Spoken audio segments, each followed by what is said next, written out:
days do we have a policy direction in this country? Some have argued that every government comes in with their manifesto, they impose it on us. Sometimes they don't even fulfill all the promises in their manifestos, and then another party comes into power, there's discontinuity, and they also impose their policies on as well. We've been joined in the studio by John Peter Amewu. He's a Director of Policy and Research at the Africa Center for Energy Policy.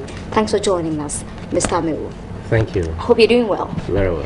All right. So the argument is that we don't have a proper policy direction in this country. Would you agree?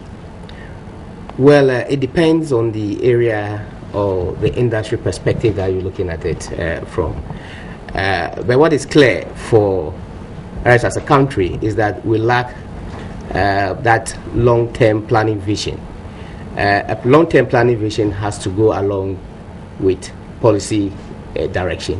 And so, yes, the fact that we lack the long-term planning vision means we lack some element of policy that will guide the implementation of those vision in the long term. What could be attributed for the lack of commitment to a long-term development plan? Basically, it has to do with political will, building political understanding, consensus building. It's why we're lacking in factional democracy like Ghana. But that's not surprising. Mature democracies have equally migrated through these sort of difficulties. And so it is expected that, we should witness such shortfalls. But what is interesting is that as a country, the realization that we have this problem already has solved 50% of the problem for us. But have we realized? I think we have realized, largely, we have realized as a country, all political fronts have realized that there is a need for long-term planning, which we are not doing. The reason is why we're not doing it. So we realize it's important, but we're not doing that. Yeah. And so that means we have solved some problem. What we need to do and move forward is to make sure that we put in measures to be able to implement effective policies. But you see, again, it is not just policies. Policies must be backed by strategies. You derive your laws and regulations from your policy, but you need a very strong framework of strategy to make sure that your policies are implemented. Most often the case, we have good policies, but they are not implemented rightly because the strategy to back the policies are not there. Okay, now you made a very important point about mature democracies going through a similar phase as we are. So there are examples across the world for us to learn from. There are case studies. Do you see us showing some dedication to learn from how other countries turned theirs around?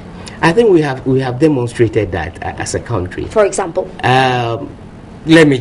Probably basically from my area of expertise in the oil and gas industry, for instance, where I normally worked. We have demonstrated that we try to learn some of the failures from countries like Nigeria. We learn best practices from countries like Norway. And so it is the beginning. Gradually we will get there. Yes, we have learned and we're trying to put in measures to make sure that we get there. Okay, now the issue about discontinuing projects. The last time I was listening to one of our officials, and the statement he made was quite profound. He said that it was clear that we were not moving forward because when a party takes over, they come in with their own agenda, and they think that whatever was started by the previous government is not good enough to be continued because the other party is going to take credit for that. Do you see this happening across the board? This is exactly what is happening as a country, and that is where the waste is. If you go around now and just estimate, the sort of uncompleted projects across this country, it runs into billions of dollars. What that means is that you stack billions of dollars under your bed without any investment returns on this sort of project. So yes, this is exactly what is happening. The question is, why should we be witnessing this as a country 50 years and above? Why should we be witnessing that? Basically because I'm coming back to the same point. You see, I believe I belong to the school of thought that will think that as a country we need to have a long-term plan. Based on this long-term plan, political parties will come out with their manifesto on how to implement this plan. And so you'll be judged on how the plan is being implemented, not judged on how clever you come out with new policies and laws, not at all. And so before we'll be able to achieve the goal of the mature democracy. We must have a consensus building, come out with a long-term plan. Then political party A will come out with how the implementation of this plan will be achieved. That is a simple reason and the only way we can get to that level. Okay, and you also mentioned the point about implementation. We're lacking the structures to properly or effectively implement the policies. What could be accounting for this? Is it weak institutions, or is it personnel who probably do not have a proper understanding of the policies? It's basically weak institutions and capacity building. I mean, we lack the capacity. Most of our institutions are not quite strong. You will be surprised to know that most of the road projects we undertake in this country don't even have feasibility studies. Monitoring procedures of these roads are not clear. Specification requirement as to how the road should be constructed is not well laid down. Civil society institutions are not well educated. Communities are not well briefed. And so all this result as a result of the capacity. We don't just have the capacity. So our capacity is still weak. Though we are about 50 years, in a democracy, we still have weak capacity institutions that will enable us to achieve some of these positive returns. And it's not the first time we are discussing weak institutions, because we've noticed that indeed it's a bane, to our development. How do we strengthen these institutions? Who should show the direction, the leadership to strengthen these institutions? I think it's quite clear. Everybody knows, leadership must be able to demonstrate. And it's left to the leaders to know where they take us to. So they've all failed then? The leaders most often has failed us. Some had done what they can. Some had not been able to deliver. So it's a question of leadership failure. Because you see, when leadership takes that responsibility at top to fail, what happens at the transactional level is that nothing happens. Is it a task job to strengthen these institutions? It is not a very difficult job to strengthen the institution. But you must have the will and direction and focus. Okay. If you are a government and you come into a government to rule, and you don't have a focus, you don't have well laid down plans what to do at any particular point in time, then you will fail. Then it becomes a failed job. Because if you have a laid down framework of how to go from one stage to another, then your policies in terms of implementation will follow a particular channel that will lead to success. And that success will be achieved, as I stated earlier on, based on creditable strategies that will match the policy to achieve its goals. Okay. And do you see a lot of these policies having a well thought through process? You see, in Ghana, we are very good in passing good laws. And we are very good in coming out with very good policies. Yes, I agree. We have good thought policies. But they are not well implemented, they are not well monitored. And so though the policies are there good on paper, the process of implementations and monitoring becomes a difficulty. Whose responsibility is it to monitor the implementation of these policies? It is your responsibility, it's the responsibility of leadership, of government, and all civil societies. Because what civil society groups can do as a measure of monitoring is to make sure that they draw attention of government to lapses that operate in the policy. But that has been done. I mean, the media has raised lapses in a lot of policies, civil society organizations have done, but it just falls on deaf ears. It has to be very consistent. Okay. So there is a lack of consistency. There is lack of consistency in following up with such monitoring processes. We have seen the media coming out several times with issues. They only raise the issues once, and every time people speak one and two, they've gone back to look at another thing. But when there's a consistency, it leads to delivery, and that delivery results to positive achievement. So we need consistent monitoring procedures that must be put in place. You see, again, when the system is such that there's a level of consistency, government also listens, because repetitions mean stress. So consistency is very important in procedure in terms of monitoring policies. Okay, I'll quickly pick about 3 or 4 sectors. Health. Do you see a proper policy direction in that area? This is a very difficult question to answer. Yes and no.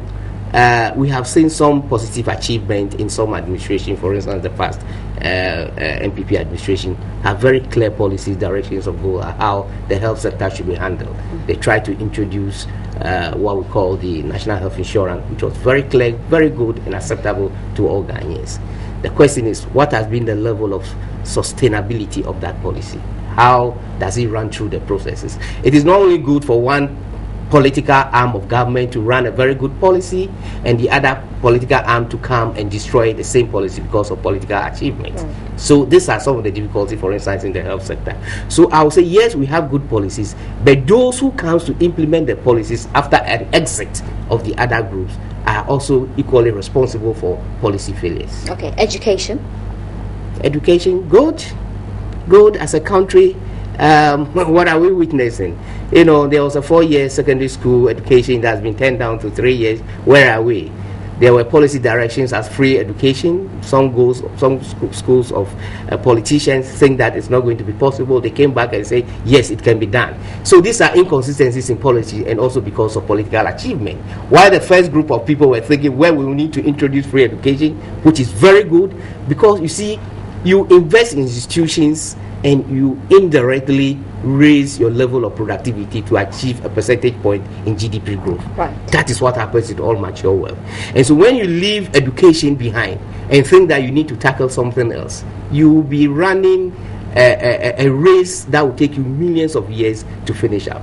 And so when the NPP administration comes out with this good policy, what is needed of the public, the general public, was to accept it and make sure that we all follow that course, go through its implementation process. But what we witness, it becomes a political discussion. The other group think that, no, if we agree to what this policy is about, this group is going to achieve a political goal, and therefore they might probably win the election. So let us destroy it. So consensus building as a functional democracy becomes very critical for emerging country like Ghana. Okay, I'll pick your thoughts on agriculture, and then I'd also want to speak to you about consensus democracy, if it's probably a way to go.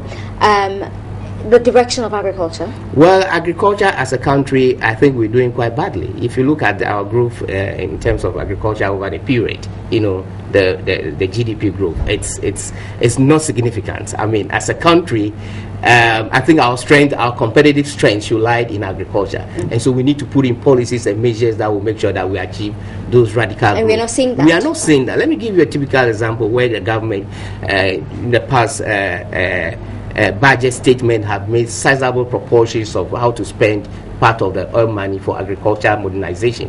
What did we see? Most of those monies had gone for, you know, JIDA programs, you know, where people that were supposed to be trained in agriculture still goes back using the cutlass, the old way of doing the same thing. How do we think, or how do you think that such a policy will transform agriculture to a percentage point that will be most acceptable to all citizens? Implementation again becomes a very critical problem. Those monies again, some were used for fertilizer subsidy. Yeah. Is that the right direction to go? So these are where failures are, and I'm saying that most of these failures occur because of political differences. You know, the typology of political economy that we have is not helping this country to build political consensus. Okay, and then lastly, it is clear from your submission that political interests seem to be competing with a national agenda. How do we make the two work side by side? I think clearly I have stated it. It's very simple. Let us as a country, various political groups come together and agree that this is how we want to travel to Kumasi. To travel from Kumasi, we must move in the direction, you know, perpendicular, you know, to a point B. If we all agree, what needed to be done is at what speed would we have to move? So every political party will therefore come with a manifesto to say, I will move at 30 kilometers per hour, you will move at 40 kilometers per hour. What is important is achieving the same result, because critically at the end, both of us will arrive in Kumasi.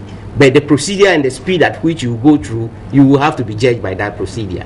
So the only way we can solve some of these discrepancies in terms of thinking in a different way is to come out with a national agenda that might feed into our long-term planning scenarios. What do you make of President Mahama's recent suggestion? In fact, it wasn't a suggestion. He's tasking the National Development Planning Commission to come up with a transformation agenda. I think the current government talks too much and do little. That is all I have to say. I mean, this is not the first time we hear such utterances from the president.